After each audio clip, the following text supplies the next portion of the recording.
Zezame watches is a weird name inspired by the open sesame phrase that opens a cave full of treasures. Behind the quirky name is a brand that just launched their first model, and they contacted me offering to send one in.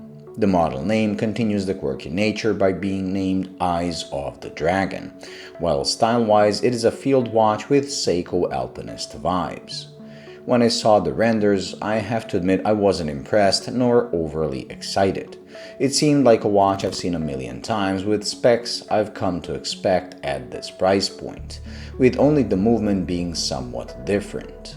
Instead of the usual Seiko or Miyota offerings, they went with an Epson YN55, which is most likely an Orient F series of movements for third parties, so spec-wise it is almost identical to the Seiko. After receiving the watch and spending some time with it, I realized once again to never rush ahead with judgment. Something that seems generic and boring on renders can actually prove to be more interesting in person than you think, and that is the case with this as well. But first, let's check what exactly you get for $249 they're asking for this. You get the already mentioned movement in a 38mm all-brushed steel case and an excellent bracelet with solid links and a machined clasp that sadly doesn't come with on-the-fly adjustments. That is just a small nuisance, as the bracelet itself is incredibly comfortable due to being a beads of rice design. As I always say, if you never had a watch with a boar bracelet, you owe yourself to try one on, as nothing comes close to it comfort-wise.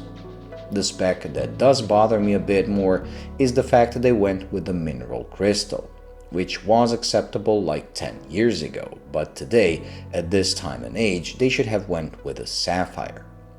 Now with the rant over, let's get to the good stuff.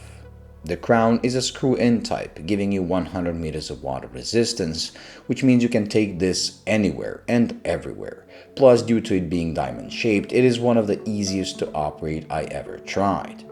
And now to the details that simply blew me away, and where the online renders fall flat and showing.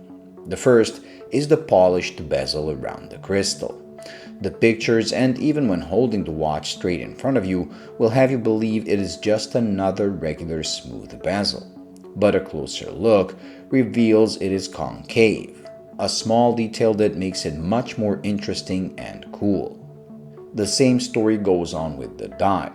On renders, it is just plain off-white, but in person, it is silver and comes with a very cool brushed finish that really plays with the lights.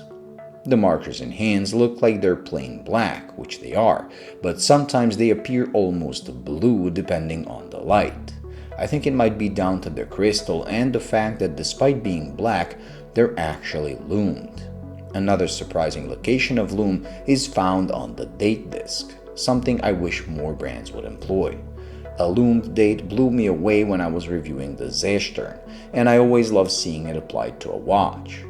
So despite not being very enthusiastic about this watch when looking at it online, I actually ended up liking it more than I thought, and the quirky details really make a difference in a sea of similar models. The only advice I can give to Zezame is to improve on the crystal by going for a sapphire, and to make better photos of their lineup online. If silver dials are not your thing, they do offer a wide selection of dials and hand colors, as well as a two-tone option with gold-plated bezel. Not bad for a first model, and I hope to see them introduce more models with the same attention to details. Thank you for watching. I hope you enjoyed and found it useful. If you did, please like and subscribe, and until the next video, bye.